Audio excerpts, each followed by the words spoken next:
Hi, I'm Chris McBrien. And I'm Derek Myers. Here at Pop Goes Your World, we've received a lot of great feedback on how much people enjoy the trivia segments that we do at the end of every episode. So we've decided to go back and put together compilations of the Fun with Yancey and Fun with Caveman segments we've done over the years as a set of bonus episodes.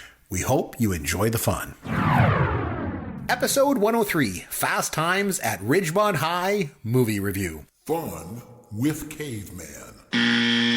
So over to you, Caveman. Take it away. All right, so...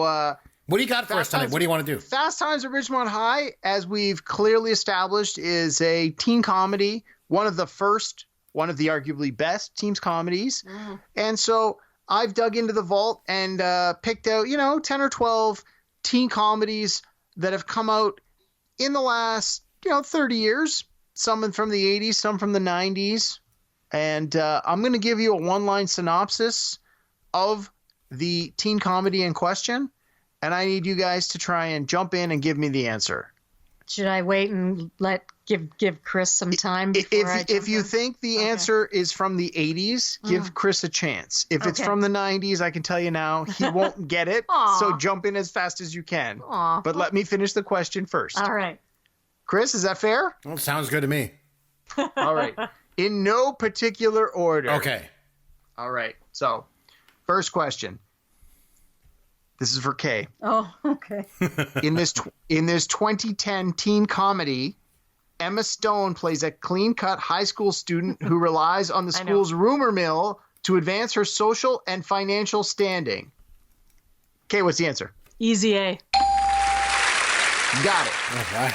Good to go. Chris, have you seen Easy A? No, but I think I could have probably guessed that one. I've heard of it, so. All right. This one, actually, Chris, I think you might have actually seen this one, even though it's a newer film. So give Chris a chance, just in case. I will remain quiet. In this 2007 film, two codependent high school seniors and their friend McLovin are forced to deal with separation anxiety after their plan to stage a booze-soaked party goes awry. Chris, do you know the answer? I do. It's super bad. Yes, there we go. And I know it because, that is like basically a 70s and 80s movie right there. It is. Yeah, it's pretty good. Very much in that same vein. All right, we'll have to review Superbad at some time in the future, Chris. I really love that movie. Me too. All right. I like it. Okay, next question. Yep. In this 1995 remake of Jane Austen's Emma, a rich high school student tries to boost a new pupil's popularity, but reckons without affairs of the heart getting in the way. Can I guess it? Is it 10 Things I Hate About You? Nope, that's wrong. Clueless. Clueless. Kay's got it. Oh, there you go. Good one. Got Ant-Man. Yes, starring Ant-Man, for sure. Next question. In this 2006 indie film, an offbeat young woman faced with an unplanned pregnancy makes an unusual decision regarding her unborn child. I know, it's Juno. I love that movie. I like that movie too. It was really good. Yep.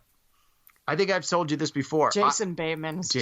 Nice. Perfection. So I saw Juno at its international premiere at the Toronto International Film Festival.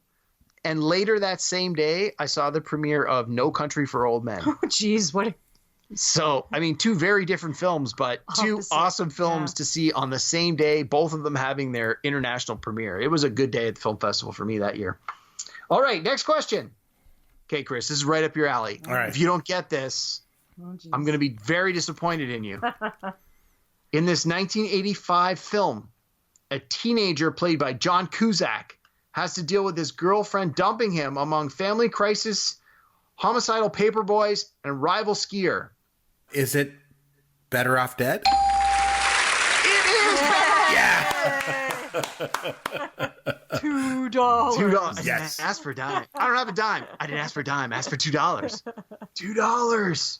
Yep. Hilarious. Yep. That one's also for my buddy Jamie. He loves that movie. Nice. All right. Next question. Again, Chris, you should get this. It's from the 80s. This 1986 classic. A high school wise guy ditches school with his best friend and his girlfriend while they try to elude capture from their high school principal. Oh, come on. Oh, please. It's Ferris Bueller's Day Off. Hey! There we go. I'm like, Kay's here biting her tongue because I knew she knew the answer. Okay. You might actually get this one too, Chris, from the 90s. I'll try. This 1999 film features 4 teenage boys who enter a pact to lose their virginity on prom night. You better know this one. 4 teenage boys enter a pact to lose their virginity by prom night. Oh, it's American Pie. You made me watch it. Yay! There we go. Reviewed on this podcast only a few weeks before. Okay.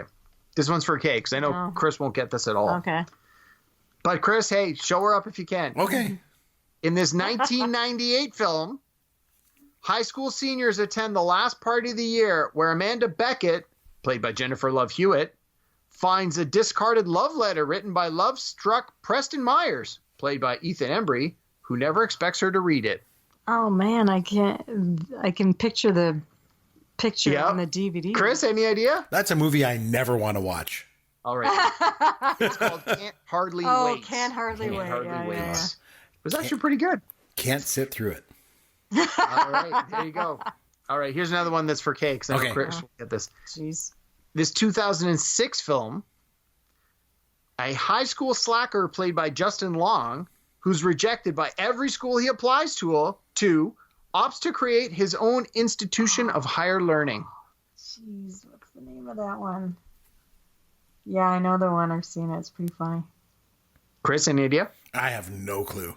Of course not. That's not a high school one, though. That's more a college one. Oh, boo-hoo. Okay, it was called Accepted. Right. It actually features very funny cameos one. from Lewis Black as one of the professors. All right.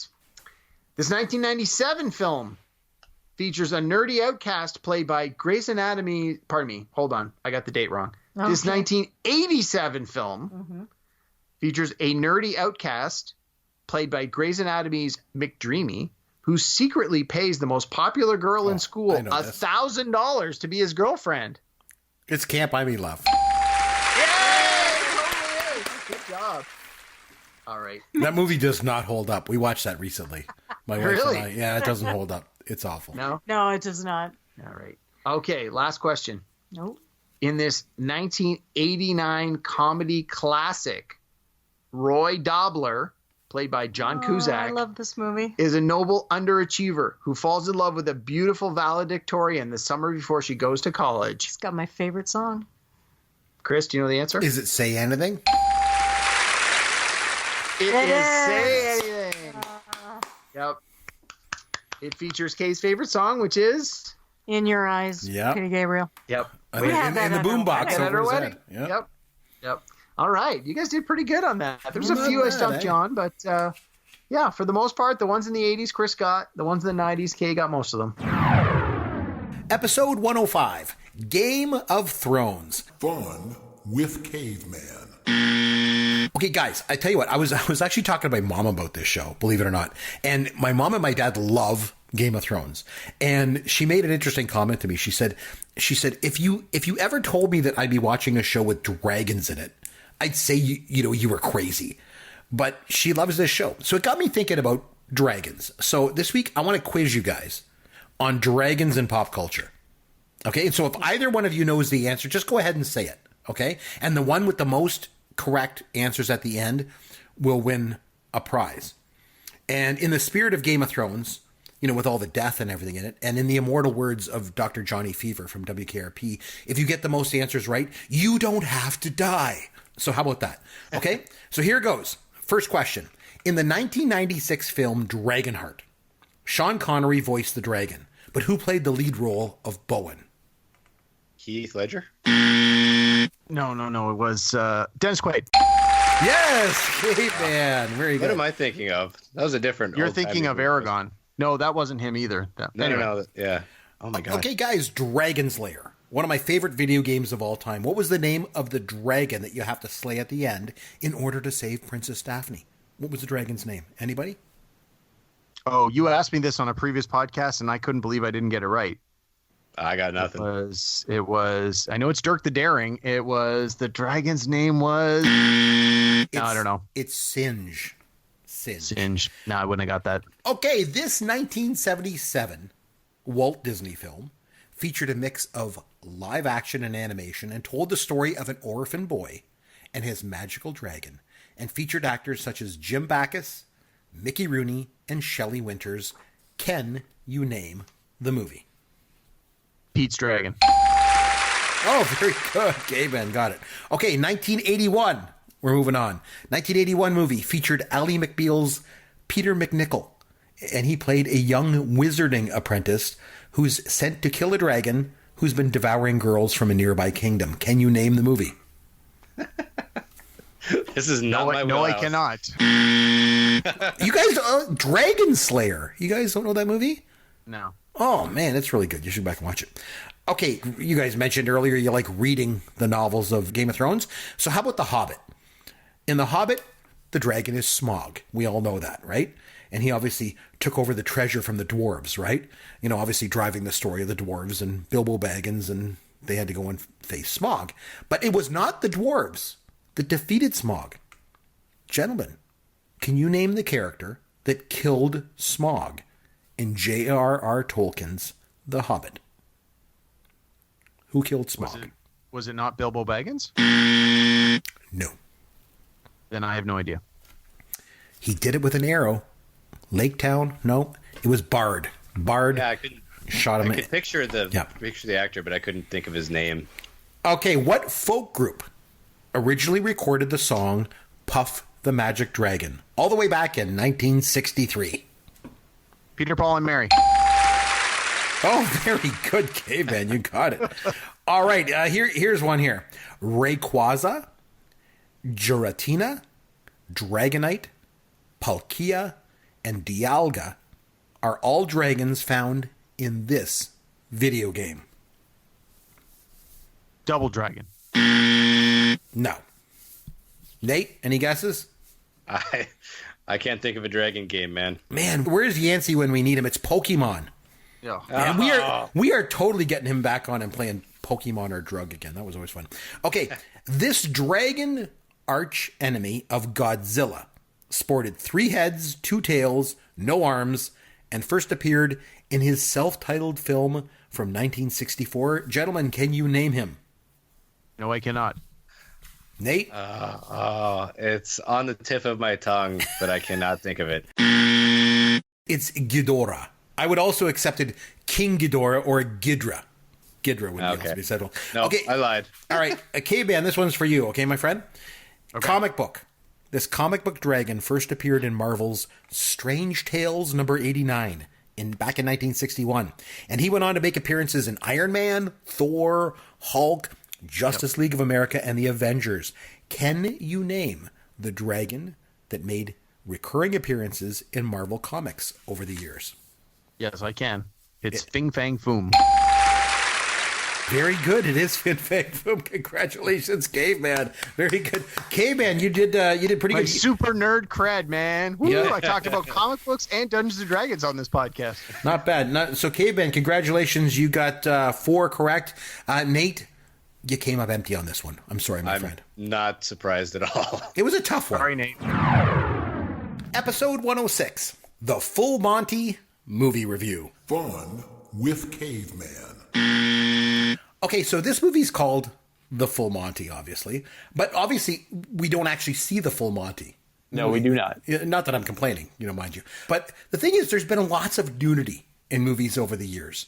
Heck, the movies from the 70s and 80s were chock full of nudity, right? Well, we just did Fast Times at Ridgemont High. Like Exactly. That's one of the most recognizable, famous nude scenes in 80s movies. Ever, in the history of film almost. But the thing is, one aspect of nudity, though, that's always been a bit of a taboo is male nudity. Yep. Like, it really, really is. And It's a terrible double standard. I guess it really is. Because, like I say, those movies from the 70s and 80s, there was female nudity. Sometimes you'd see everything, but male nudity, that's the taboo, right? And so, like I say, even though it's called the Full Monty, we don't see the Full Monty. So it got me thinking. There's not a lot of examples of the Full Monty in pop culture. So I got some trivia for you, Caveman. And we're going to start. All right. We're going to start with this one. Okay. Now, although he did not show the Full Monty, what Hollywood icon posed nude in a 1972 issue of Cosmopolitan magazine? Do you know the answer? Well, I was going to say Burt Reynolds, but I want to say his was Playgirl. So what was the year again? 72? 1972. Cosmopolitan magazine. Didn't show the full Monty, but he did pose nude in the centerfold. Let's say Robert Redford. No, you were right the first time. It was No, it was Burt. Reynolds. It made him a star overnight, too, him doing that.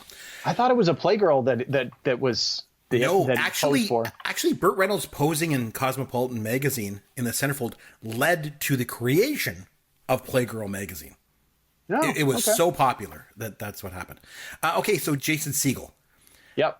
He played a scene with Kristen Bell for laughs in the opening scene of this 2008 comedy where he showed the full Monty.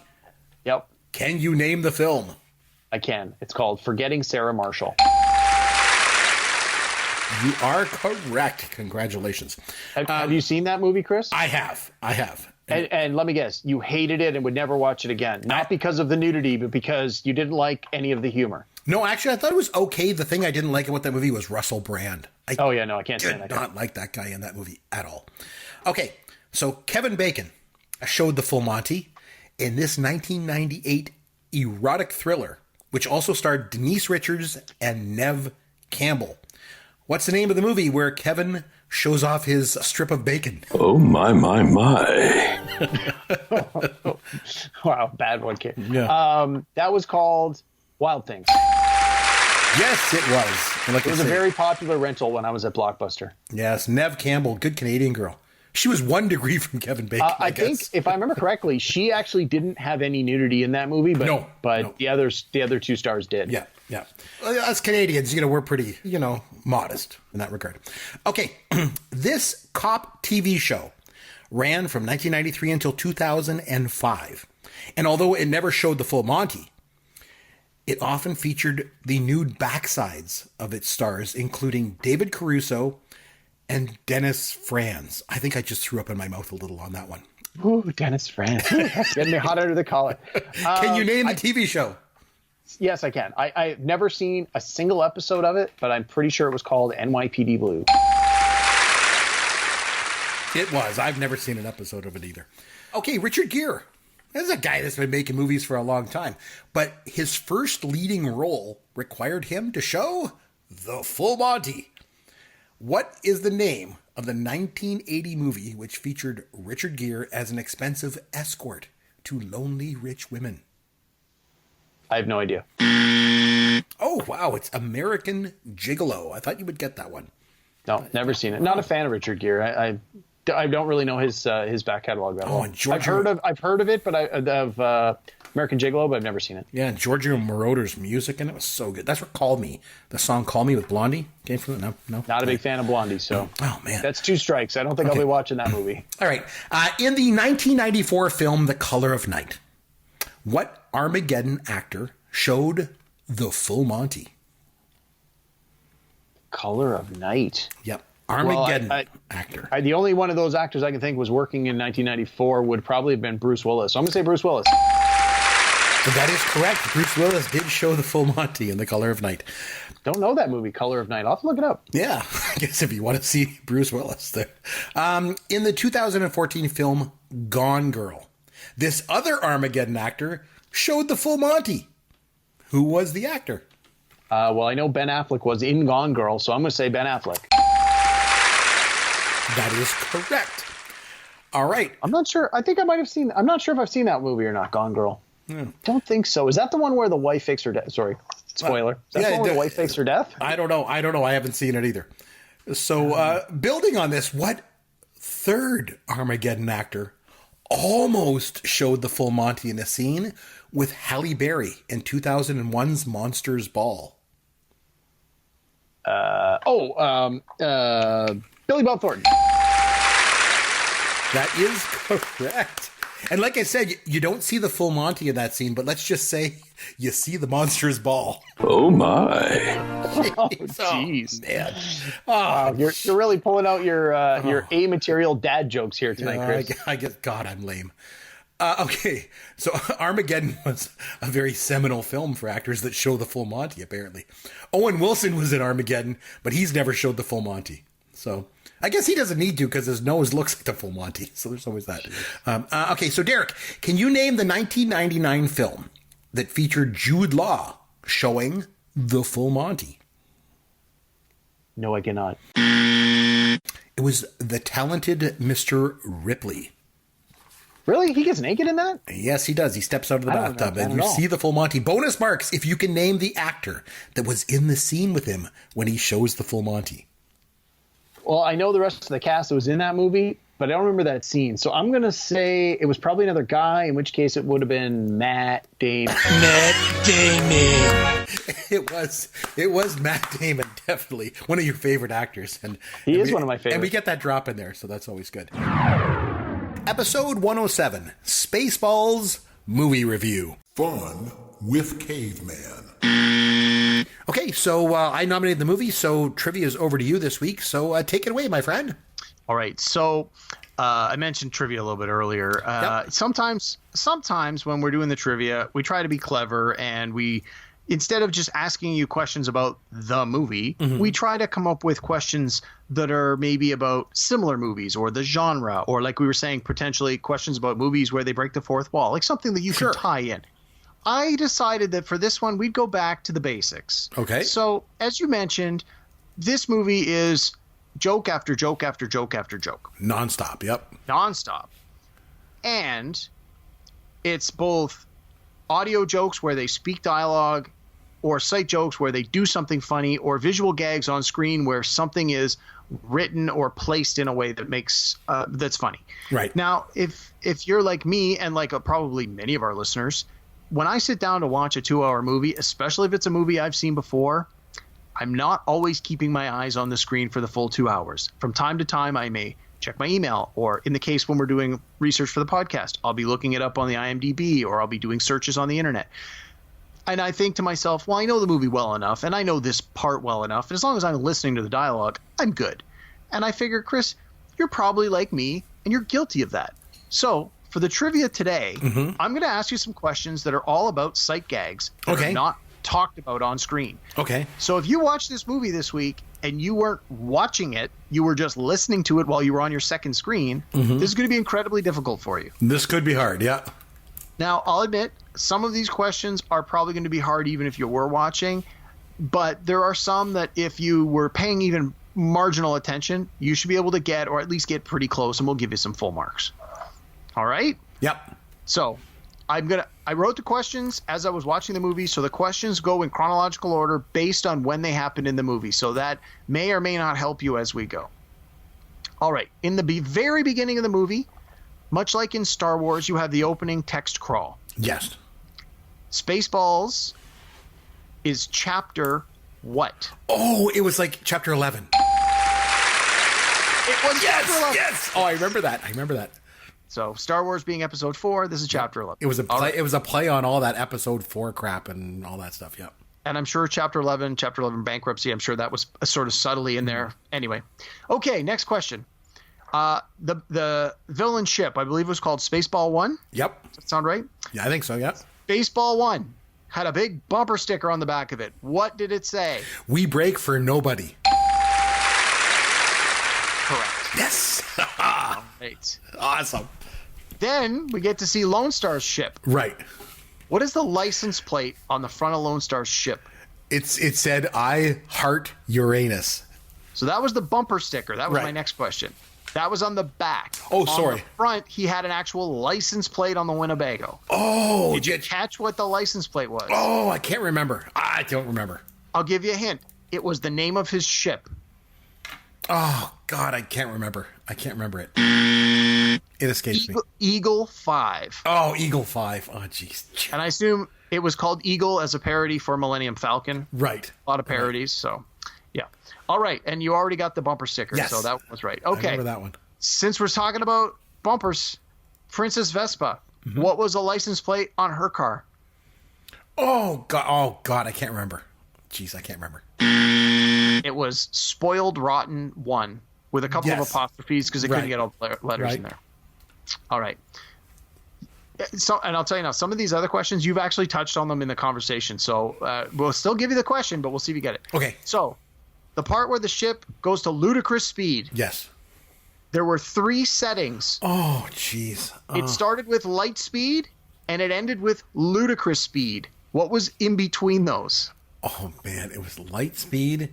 They never said it in the dialogue. No, they didn't. It just showed the buttons. It reminded me of Airplane. Yes. It reminded me of Airplane because they did the same thing, similar in Airplane. I don't remember what they were, though. Jeez, I So don't it was remember. light speed, Yep. ridiculous speed, Okay, yep. and then ludicrous And speed. ludicrous speed. Okay. Yep. So the answer I was looking for was ridiculous. All right.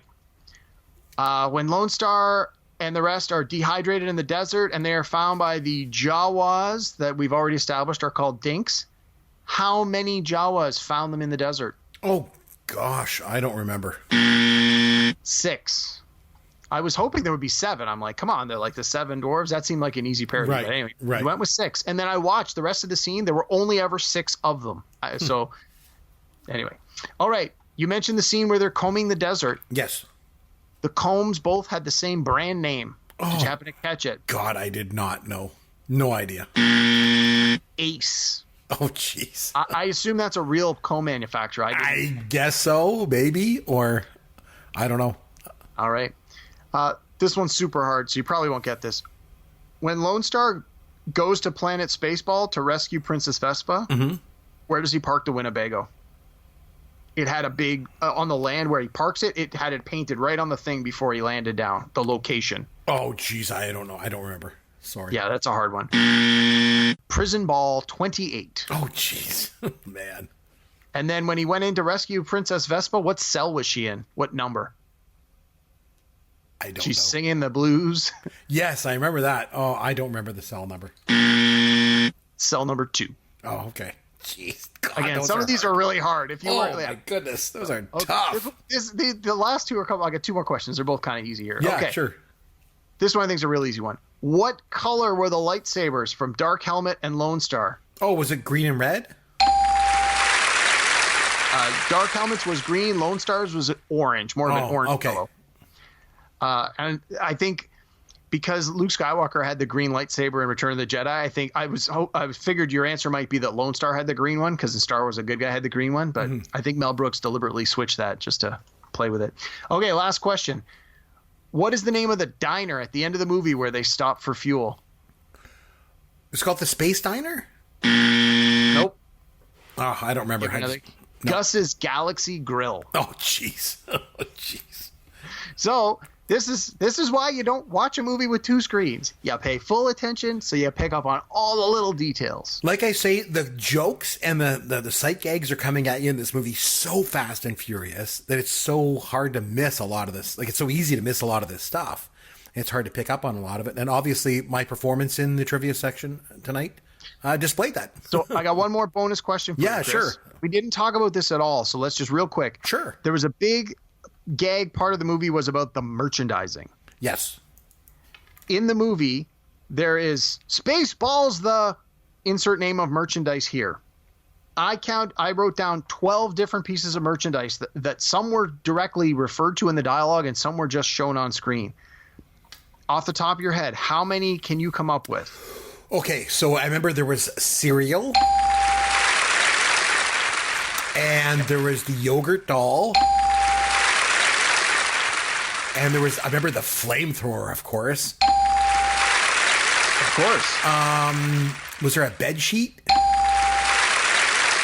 Yes.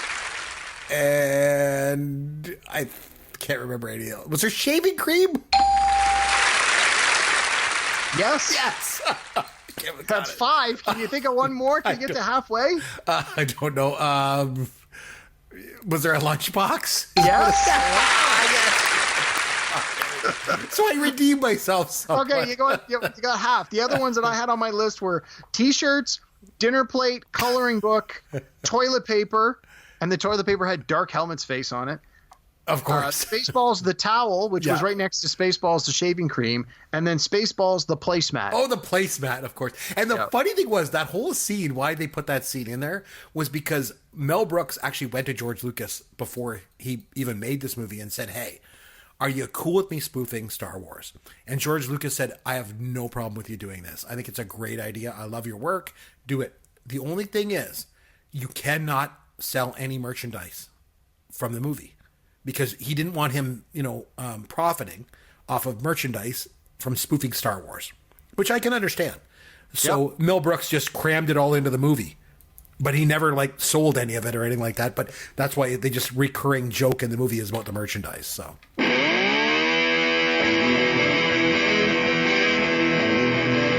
Thanks for listening to Pop Goes Your World. You can contact Chris and Derek at popgoesyourworld.com. Please take a minute and review the podcast on iTunes or wherever you download and listen to the show.